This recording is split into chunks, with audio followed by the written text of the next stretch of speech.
Assalamualaikum warahmatullahi wabarakatuh.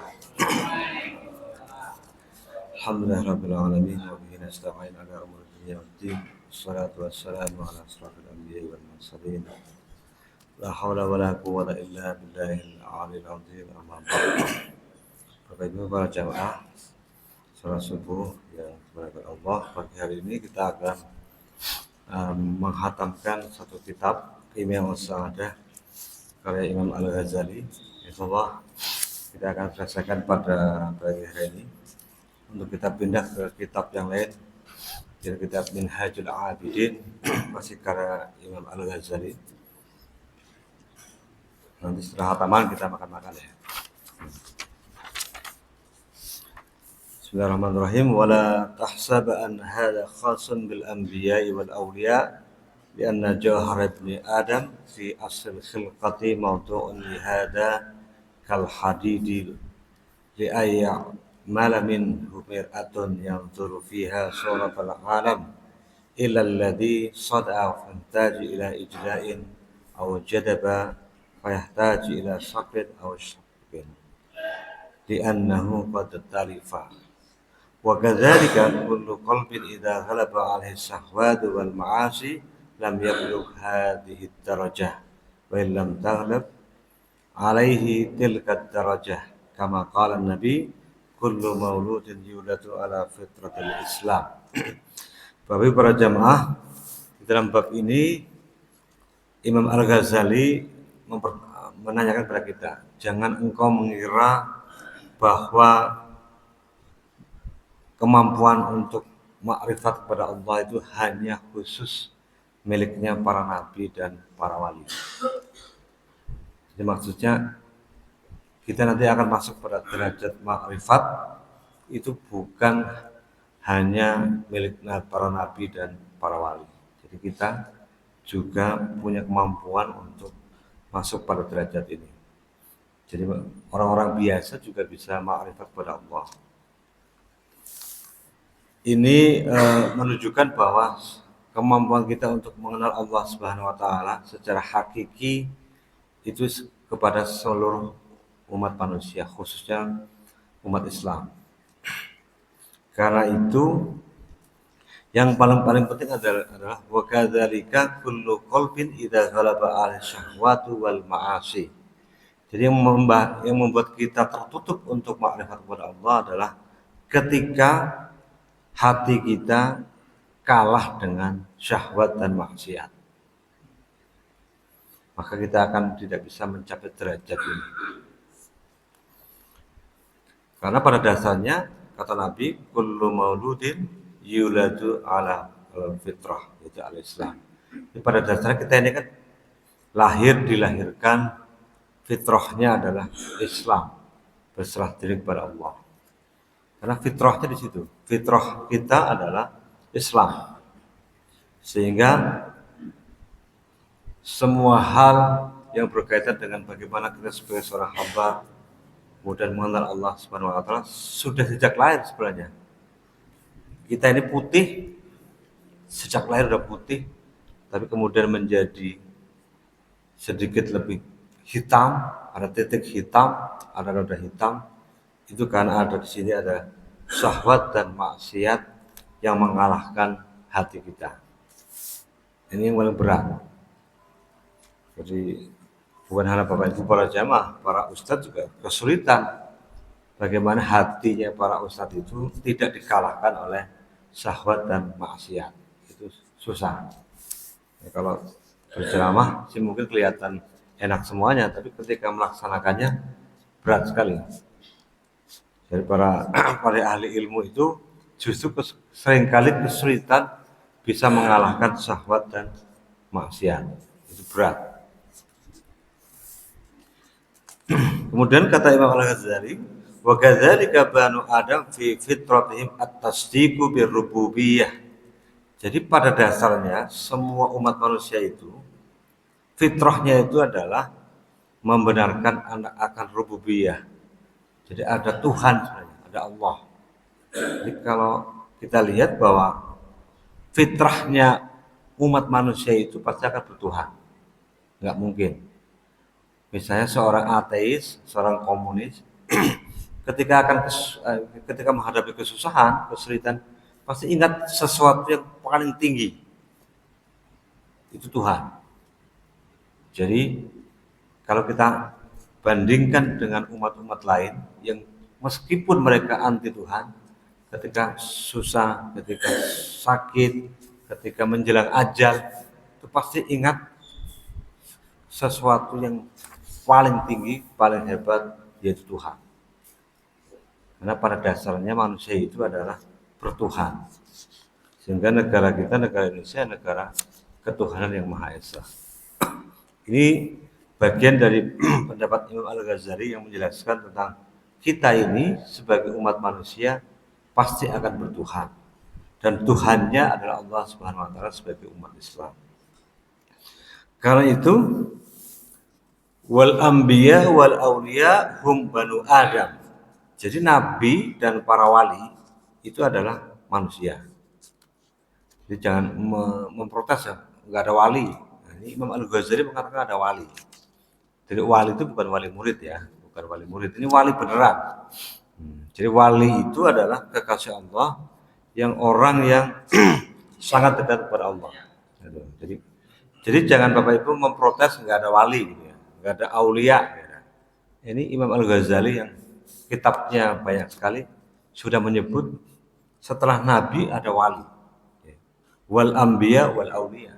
Mereka nggak menyebut wal anbiya wal umara enggak, wal hukama tidak, langsung wal aulia. Jadi wali itu ada.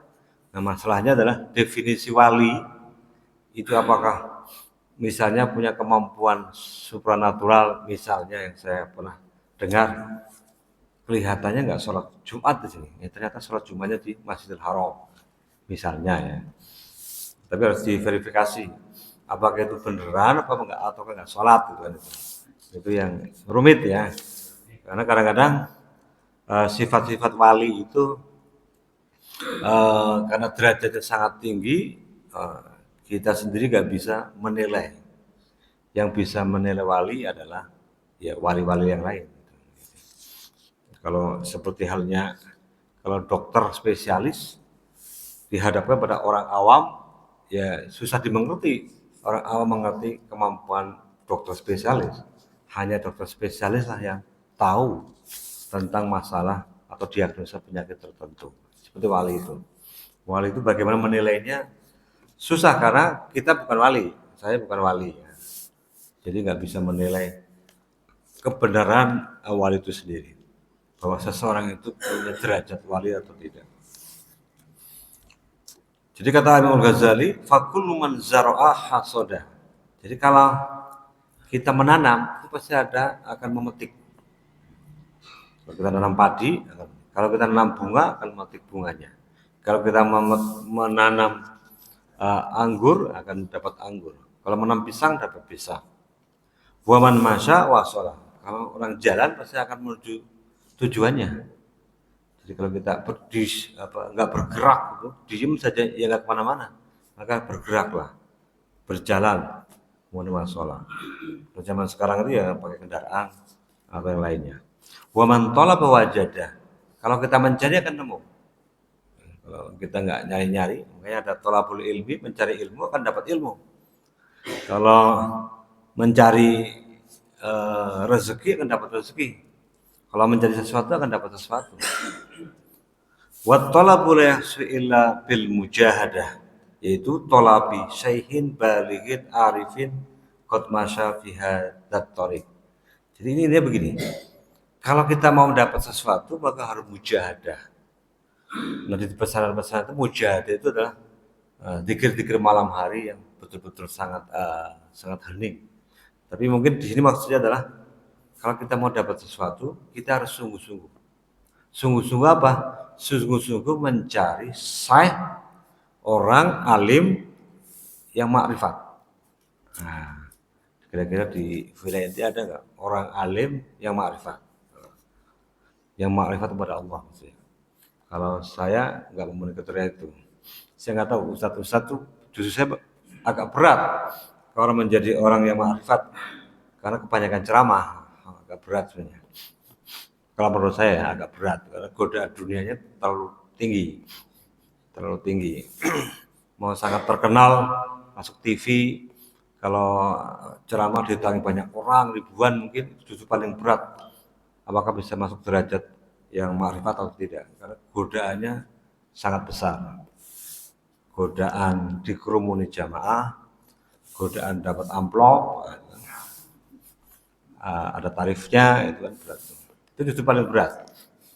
Kalau Bapak Ibu para jamaah kan godaannya kecil ya. Godaannya paling buka masjid palas, gitu ya. Itu godaannya kecil. Ya. Godaannya gerimis, ya, balik kali itu. Datang kayak gitu. Godaannya ya sederhana. Apalagi kalau nggak punya duit, godaannya kecil lagi. Mau makan paling ya ayam goreng, ya. Pecel lelenya Pak Haji Wahid, cukup. Kalau duitnya banyak, berat godaannya. Jadi ya jika atau ketika nggak dapat rezeki yang banyak ya berimbang, godaannya lebih kecil. Kalau duitnya banyak banget, godaannya lebih besar. Ya Pak Haji Wahid itu godaannya lebih banyak. Ya Pak Haji ya. Iya. Wa idza hasala hadza syai'ani li ahadin faqad aradallahu lahu at-taufiq was sa'adata bi hukmin azal hatta yablugha ila hadhihi darajah. Jadi Allah itu sesungguhnya sudah memberikan taufik dan kebahagiaan. Bahagianya sifatnya azali. Sampai kita mencapai derajat ini. Jadi ada taufik dan sa'adah kebahagiaannya. Jadi para ulama zaman dahulu, zaman klasik itu memang yang difikirkan tentang as-sa'adah, kebahagiaan. Dalam kitabnya Al-Farabi, dalam kitabnya Ar-Rawah Al-Madinah, dia mengatakan as-sa'adah itu adalah tujuan dari manusia. Maka sa'adah itu doa-doa kita. Rabbana atina fid dunya hasanah wa fil akhirati hasanah. Jadi kebaikan kita baik di dunia dan di akhirat. Bahagia di dunia dan di akhirat. Jadi ada orang yang bahagia di dunia tapi di akhirat nggak bahagia. Itu yang berat. Dikasih rezeki banyak, dia kasih tahta, derajat, dikasih jabatan, dikasih banyak, bahagia tapi hanya di dunia. Tapi kalau bahagia di akhirat belum tentu.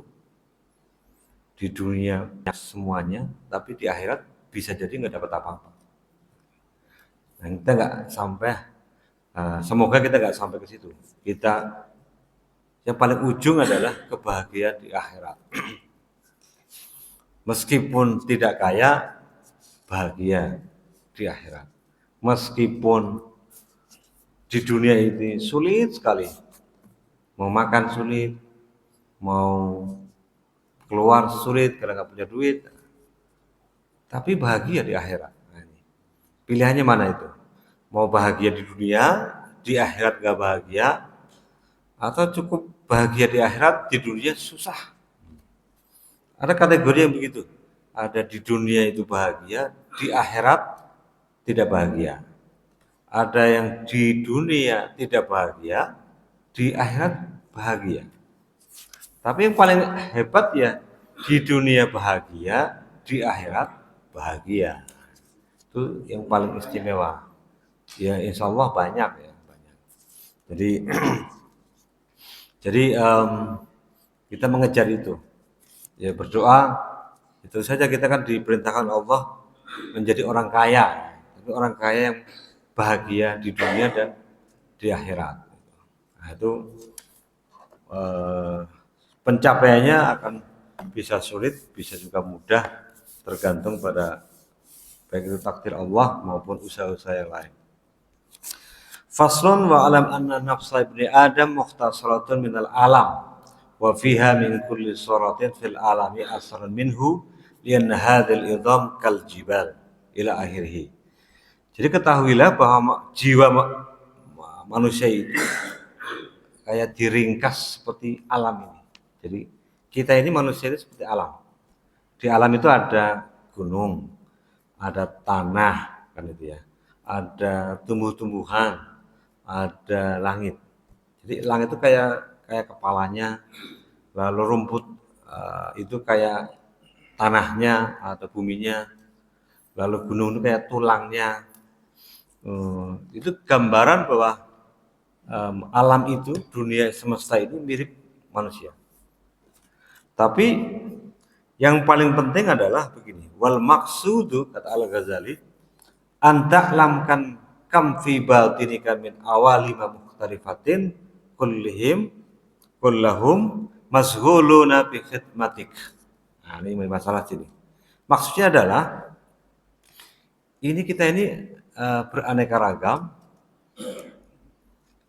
yang kemudian membuat kita sibuk dengan itu, sibuk dengan dunia yang melayani kita. Mau naik lantai 10 ada yang mencetil, itu para pejabat. Mau jalan ada yang ngiringin, itu siapa itu? Para pejabat. Mau ke Bandung udah siap mobilnya yang paling mahal. Kalau di Villa ini mungkin paling mahal yang Fortuner gitu ya. Kalau di tempat lain saya belum lihat Alphard di sini soalnya. Kalau di tempat lain jadi serba mudah. Kalau mazghulun bi khidmatik. Jadi dunia ini kita ini sibuk dengan dilayani oleh dunia. Sibuk di situ. Sudah enak. Tapi yang menjadi masalah lagi adalah wa anta fi ghaflatin anhum. Jadi kita ini terlena oleh keindahan, kemudahan dunia. Wahum la yastarihuna, terus menerus dilayani, kita terlena oleh dunia.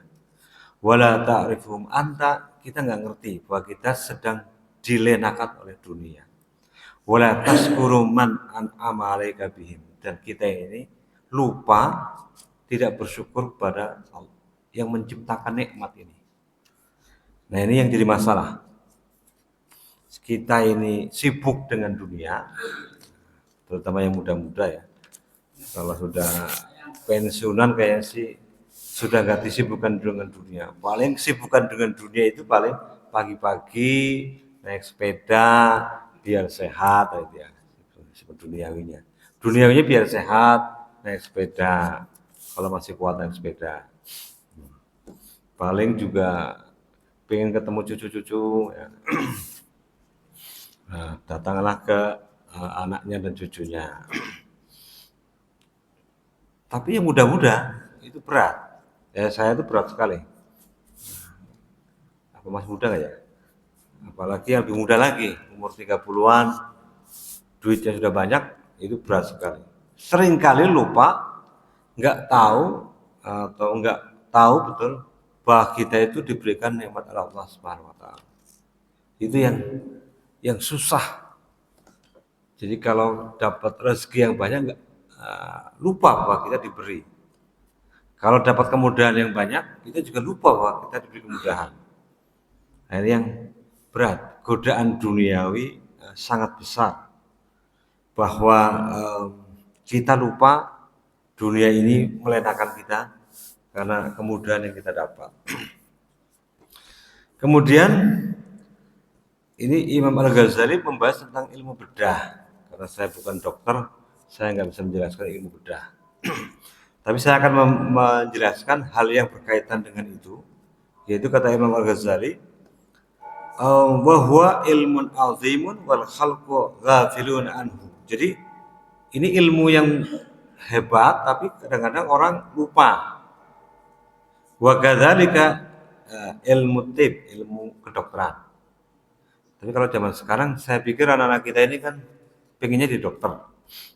Jadi dulu mungkin sangat dibutuhkan para dokter. Tapi sekarang anak kita pengen kuliah di kedokteran, ya kan? Jadi udah dibahas di abad keberapa nih? Abad ke 12 ya. Imam Al-Ghazali tentang kedokteran, tentang ilmu bedah. Tapi yang dilihat oleh Al-Ghazali adalah fakullu man arada an yanzura fi nafsi wa ajabi syara'illah fiha yahtaj ila ma'rifatin salasati asya' minas sifatil ilahiyah. Jadi kalau orang ini ingin tahu jiwa kita. Pertama ingin tahu jiwa kita, yang kedua ingin tahu keajaiban ciptaan Allah, maka kita harus mengetahui dari sifat Allah. Jadi kalau kita ingin tahu diri kita kayak apa, ciptaannya Allah kayak apa, maka ada 3 hal yang harus kita ketahui, yaitu 3 sifat Allah yang harus kita ketahui. Pertama adalah betapa Allah itu maha kuasa. Jadi sifat kuasanya Allah. Yang kedua adalah ilmunya Allah. Yang ketiga adalah kasih sayang Allah. Jadi 3 sifat saja. Berkuasa, berilmu, dan kasih sayang. Coba kita cermati 3 sifat Allah ini. Berkuasa. Kalau Allah Subhanahu wa taala menciptakan alam ini karena kekuasaan Allah. Begitu besarnya kekuasaan Allah di situ. Nah, kalau kita lihat manusia, kekuasaan manusia atau ketika orang manusia berkuasa seperti para raja-raja, khususnya para nabi dulu, misalnya Raja Fir'aun, betapa kuasanya Raja Fir'aun, akan mati juga oleh alam. Kekuasaannya Raja Namrud, begitu juga akan binasa. Nah, sekarang ini kekuasaannya para pemimpin negara, kekuasaan Donald Trump sekarang begitu berkuasa di atas dunia-dunia ini. Lalu kekuasaan presiden, nah, itu punya kekuasaan. Di bawahnya kekuasaan para pejabat negara, bupati, wali kota, gubernur. Coba bayangkan kalau kita lihat mereka, memang betul kekuasaannya begitu kuat, hebat. Tapi kita pikirkan, mereka itu berkuasa ada masanya. Umurnya mungkin hanya 5 tahun, karena nggak dipilih lagi. Ketika 5 tahun itu berkuasa, semua takut. Kalau bawahannya pasti takut. Tapi kita sebagai rakyat biasa yang nggak pernah ketemu, ada 2 kemungkinan. Bahagia, senang mendekatinya, sehingga kita betul-betul melayaninya, yang harusnya dia melayani kita yang melayani mereka. Kalau ada pejabat datang ke rakyat itu kan kebalik-balik kan. Harusnya pejabat itu melayani kita, tapi kita yang melayani mereka. Itu kita lihat di mana-mana. Itu ada filosofi politik yang keliru di masyarakat kita. Harusnya itu wakil rakyat datang ke kita, melayani kita, karena wakil kita. Coba bayangkan, kalau Bapak mengutus orang, "Hai Fulan, saya utus kamu untuk ngurus ini." Harusnya kan dia kan bawahan kita. Apa kata kita, maka dia akan turuti. Tapi kan di dunia politik kita tidak. Mereka itu justru perintah kita. Bahkan kita pertama ingin melayani mereka, ingin menghormati mereka. Itu politik kita kan begitu. Sehingga urusan-urusan kita seringkali diabaikan mereka. Karena mereka kita ini bukan menjadi penguasanya, bukan yang punya kedaulatan. Yang punya kedaulatan adalah mereka sendiri. Sehingga ini menjadi masalah di mana-mana ya. Mau dari presiden sampai mungkin lurah, itu begitu. Kita ini melayani mereka, bukan mereka melayani kita. Harusnya kan ketika ada masalah, kita mengadu ke mereka, kemudian mereka menuntaskan masalah kita. Yang terjadi kan tidak. Itu kekuasaan. Kalau kuasa Allah seperti itu, begitu kuat, begitu besar, tak terbatas. Tapi kekuasaan manusia di muka bumi ini sangat terbatas. Pemimpin kita akan berkuasa hanya 5 tahun, kalau dipilih lagi menjadi 10 tahun, habis itu selesai. Maka dia pindah ke kekuasaan yang lain. Bisa jadi pindah menjadi anggota DPR, anggota DPRD, dan kekuasaan. Yang gubernur jadi wali kota, bisa jadi begitu, terus berpindah, karena ingin berkuasa. Itulah mentalitas manusia seperti itu. Nah yang kedua, ilmu Allah. Ini juga masalah juga buat saya juga ya. ilmunya Allah. Lah, ilmunya manusia sangat terbatas. Ilmunya Allah sangat luas. Wa annahu muhitul asya. Nah, jadi Allah itu kekuasaan meliputi segala sesuatu. Li'anna hadhil ajaib wal gharaib la tumkin illa bikamalil ilmi. Jadi semua itu keajaiban-keajaiban, kehebatan-kehebatan itu nggak mungkin kalau tidak ada kesempurnaan ilmu. Maka ilmuwan itu punya tanggung jawab besar karena mereka menciptakan ilmu pengetahuan yang berasal dari Allah Subhanahu wa taala. Nah, ini yang menjadi masalah, bisa jadi ini kebalik. Ilmu yang kemudian dikemukakan para ilmuwan itu bisa jadi kalah atau dikalahkan dengan ketidakbenaran yang sangat banyak, yang disebut dengan zaman the death of expertise. Jadi kematian para ahli. Kenapa maksudnya? Ahli udah nggak bisa diikuti, udah nggak lagi dijadikan rujukan. Karena apa? Karena kebenaran itu bisa jadi sangat ditentukan oleh banyaknya informasi yang tidak benar sehingga itu menjadi benar. Itu zaman sekarang. Kenapa bisa begini? Karena mungkin para ilmuwannya pertama terkooptasi dengan kekuasaan. Ini bahasa terkooptasi apa? Terkooptasi itu artinya dia kemudian tidak mampu mengendalikan kekuasaan di atasnya sehingga ilmu itu mengikuti kekuasaan. Jadi ilmu itu kalah dengan kekuasaan. Ini juga para ilmuwan Prancis juga bicara soal ini. Namanya Michel Foucault. Nah, ini ilmuwan Prancis yang mengatakan bahwa ada relasi kuasa antara ilmu dan kekuasaan. Jadi ilmu itu seringkali kalah dengan kekuasaan. Misalnya sejarah. Sejarah ini kayak apa? Sangat ditentukan oleh kekuasaan. Kalau penguasanya punya sejarah yang lain, maka dia bikin sejarah yang lain. Karena berkuasa, maka dianggap benar. Nah, ini contoh-contoh bahwa kekuasaan itu bisa juga membuat itu benar dan salah, meskipun itu salah. Jadi ini beratnya punya kekuasaan dan beratnya punya ilmu pengetahuan. Tapi yang ketiga, yang paling penting adalah bahwa Allah punya sifat kasih sayang. Jadi kasih sayang itu menjadi sifat Allah. Jadi kalau kita ingin mengenali diri kita sendiri, maka kita harus punya sifat kasih sayang. Nah, ini kalau kasih sayang, saya pikir kita semua ya sudah menunjukkan kasih sayang kita kepada banyak orang, kepada keluarga, kepada pasangan, kepada masyarakat yang lain. Jadi ini adalah kasih sayang Allah yang punya sifat seperti itu dan kita diminta untuk menerima kasih sayang ini. Jadi kalau punya kekuasaan, punya ilmu, tapi nggak punya kasih sayang, nah ini bahaya.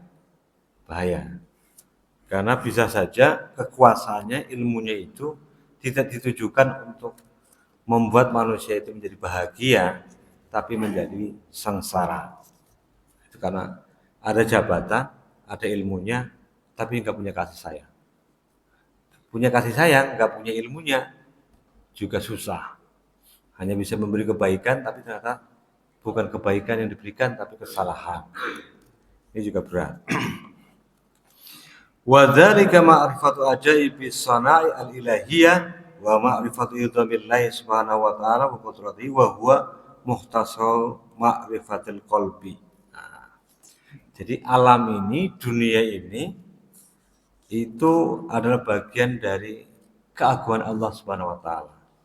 Dan itu semua ini akan terkumpul dalam kita mengenal hati kita, yaitu muhtasaru ma'rifatil qalbi. Jadi rupanya itu kalau alam begitu hebat, ciptaan Allah begini, ini bagian dari kita bisa mengenal hati kita atau enggak. Karena disebut dengan Al-Ghazali mengatakan wa huwa ilmun syarif, ilmu yang mulia. Karena apa? Wa ma'rifatus sanai al-ilahiyah. Karena ini adalah kita mengenal ciptaan Allah. Li'anna nafsa kal farasi. Jiwa ini kayak kuda. Jiwa kita ini kayak kuda. Wal aklu karrokibi. Akal itu kayak penunggangnya. Ada kuda, ada penunggang. Ada jiwa, ada akal. Wajima'uha al-faris. Jadi perpaduan itu sangat ditentukan oleh penunggangnya. Jadi kalau kita punya jiwa, ada akal, itu perpaduannya siapa yang mengendalikan akal dan siapa yang mengendalikan jiwa kita ini. Wa man lam ya'rif nafsahu, enggak tahu dirinya sendiri. Wa huwa yadda'i ma'rifata ghairihi. Seringkali orang itu ngaku-ngaku tahu orang lain.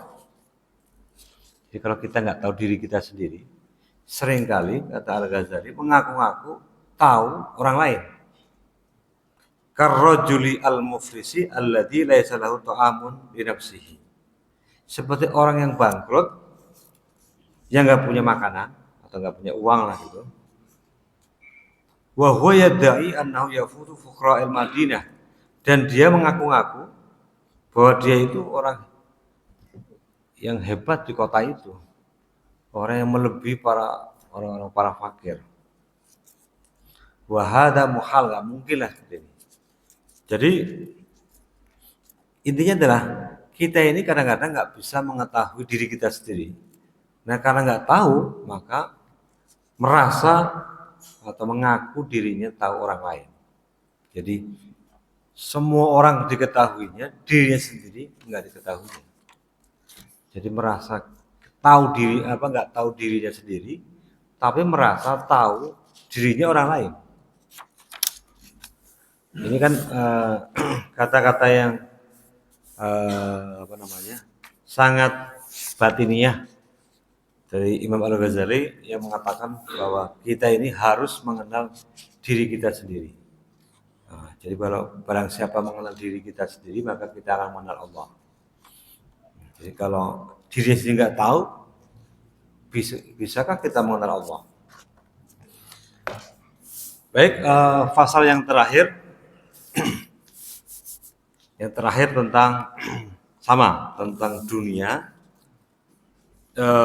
tentang intinya jiwa kita, hati kita.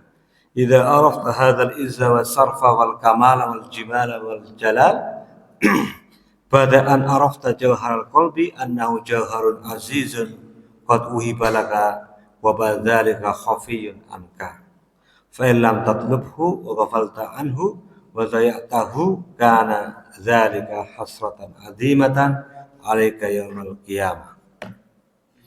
Jadi begini, ketika kamu itu tahu ada kehebatan, keagungan, kemuliaan, setelah kita ini tahu intinya hati yang diberikan kepada kita, tapi kemudian itu menjadi hilang, tersembunyi. Kenapa? Wa ghafalta, karena kita lupa. Wa dhayatahu, dan kita sia-siakan itu.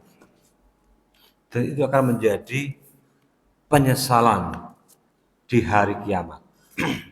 Jadi kalau kita ini nggak tahu inti hati kita sendiri, padahal itu adalah pemberian dari Allah, kita nggak bisa mencarinya, justru melupakannya dan menyia-nyiakannya, maka kita akan menyesal di hari kiamat. Tapi jangan khawatir, fastahid fi talabi, kita harus cari itu hati kita. Jadi Bapak Ibu, kalau belum mengenal diri kita, hati kita, memang kita akan menyesal karena kita menyesalkan hati kita ini seperti apa. Tapi jangan khawatir kalau itu nggak kelihatan atau tersembunyi, maka harus benar-benar kita cari. Yang kedua, watruki asghala dunya. Nah, ini berat nih. Tinggalkan kesibukan dunia. Nah, ini berat nih. Kalau saya pegawai negeri, saya berat meninggalkan dunia. Saya pagi harus absen, Kan itu. Tiba-tiba ada rapat, harus masuk kelas mengajar, kan? Lalu rapat lagi, lalu pulang lagi, belum nambah lagi keluar kota kayak kemarin. Nah, ke Solo, tapi bukan nanyakan yang agama ya, ke Solo yang lainnya. Itu kan kesibukan dunia. Tapi di sini katakan Al-Ghazali mengatakan jika itu kita tidak ingin menyesal di akhir kiamat, maka carilah hati kita ini dan tinggalkan dunia. Tinggalkan kesibukan dunia. Wa kullu syarafin lam yadhar fid dunya fa huwa fil akhirati farahun bila ghammin. Jadi kalau kita ini bahagia di akhirat ya itu kebahagiaan yang hakiki, karena bahagia di akhirat itu tanpa gelisah. Kalau kita dapat sesuatu di dunia itu bisa gelisah. Kalau dapatnya dengan cara korupsi, kan itu pasti gelisah. Kalau kita jual beli dapat untung, maka akan gelisah. Kalau untungnya menipu. Tapi kalau di akhirat, farahunnya bila ghabil, nggak ada gelisah. Wabakaun bila fanain akan tetap terus. Bako. Wakudratun bila ajsin, nggak ada lemahnya sama sekali. Karena itu penting untuk kita kembali kepada kembali mencari jati diri kita, jiwa kita, hati kita, dan tinggalkan kesibukan dunia. Nah, tetapi setidaknya meskipun kita di dunia seperti ini, maksudnya adalah bukan tinggalkan dunia, tetapi tinggalkan dunia yang melenakan kita. Itu maksudnya itu. Kalau kita sibuk, kita tinggalkan dunia ya, kita nggak bisa beraktivitas nanti. Tetap harus harus kepada mencari dunia dan mencari akhirat. Yang terakhir adalah kalimatnya adalah begini. Fa in raja ila sahwati dunya fadrat alaihil bahaim. Jadi kalau kita ini kembali kepada syahwatnya dunia, maka berarti binatang itu melebihi kita. Jadi kita di bawah binatang. Level kita di bawah hewan. Jadi kalau itu rujukannya kita di dunia terus, maka kita posisi kita, level kita itu adalah level di bawah binatang. Itu di hari kiamat. Li'annaha tasiru ilat turab.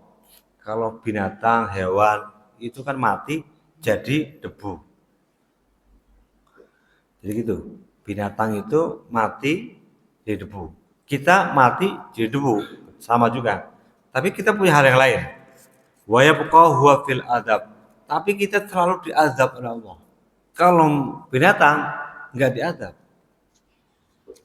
Binatang itu kelahi, bikin mati binatang yang lain. Itu kira-kira diazab Allah enggak? Enggak. Matinya dia tetap jadi debu. Tapi nggak diazab. Tapi kalau kita berbuat jahat, kemudian bermaksiat, kita jadi debu dan sekaligus dapat azab dari Allah di hari kiamat. Itu bedanya. Makanya level kita akan di bawah binatang kalau kita merujuk pada syahwat dunia, lupa pada akhirat. Jadi itu. Na'udzubillah min dzalik wa nastajiru bihi wa huwa ni'mal maula wa ni'man nasir. Jadi kita ya meminta perlindungan dari Allah Subhanahu wa taala agar kita ini tidak menjadi orang manusia hamba Allah yang levelnya di bawah binatang, karena kita merujuknya pada syahwat dunia. Karena kita di atas para binatang dan hewan-hewan itu semua. Binatang itu akan mati menjadi debu, kita akan mati menjadi debu sekaligus diadab oleh Allah Subhanahu wa taala. Walhamdulillahirabbil alamin wa sallallahu ala sayyidina Muhammadin wa ala alihi wa sahbihi ajmain. Demikian isi dari kitab Qiyamah As-Sa'adah karya Imam Al-Ghazali sudah khatam, sudah tuntas. Marilah kita berdoa. Pertama untuk sang mu'alif, sang pengarang yaitu Imam Al-Ghazali. Yang kedua untuk kita semua sebagai orang yang belajar memahami isi dari kitab ini. Yang terakhir, semoga kesalahan, kekhilafan dari pembacaan, baca teks Arabnya atau pemahaman isinya yang saya pahami, jika ada kesalahan mohon dimaafkan oleh Allah Subhanahu wa taala. Yang keempat, semoga ada penjelasan-penjelasan yang tidak relevan, tidak pas, tidak sesuai dengan isi kitab ini atau isi dari kemauan dari Imam Al-Ghazali, semoga dimaafkan. Dan Bapak Ibu semua para jamaah yang mendengarkan, yang membahasnya juga diampuni Allah Subhanahu wa taala. Mari kita berdoa untuk tujuan ini.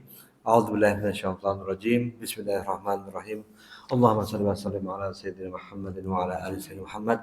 Wassallim ala Allah tabaraka wa ta'ala sayyidina wa ashabi rasulillah ajma'in walhamdulillahi rabbil alamin. Hamdan yuafi ni'amahu wa yukafi mazidah. Ya Rabbana lakal hamdu wa yanbaghi li jalali wajhika karim wa 'azimi sultanik. Allahumma inna nas'aluka salamatan fid din wa 'afiyatan fil jasad wa barakatan fil rizqi wa ziyadatan fil ilmi wa tawbatan qabla al-maut wa rahmatan indal maut wa maghfiratan ba'da al-maut. Hawwin 'alaina fi sakrat al-maut wan najata minan nar wal 'afwa indal hisab. Rabbana ighfir lana wa li ikhwanina alladhina sabaquna bil iman wa la taj'al fi qulubina ghillan lil ladzina amanu rabbana innaka ra'ufur rahim. Rabbana la tuzigh qulubana ba'da idh hadaytana wa hab lana min ladunka rahmatan innaka antal wahhab. Rabbana taqabbal minna innaka antas samiul alim wa tub 'alaina innaka antat tawwabur rahim. Rabbana atina fid dunya hasanah wa fil akhirati hasanah wa qina adzaban nar. Subhana rabbika rabbil izzati amma yasifun wa salamun 'alal mursalin walhamdulillahi rabbil alamin. Demikian, mohon maaf atas segala kekurangannya. Wal afu minkum. Assalamualaikum warahmatullahi wabarakatuh.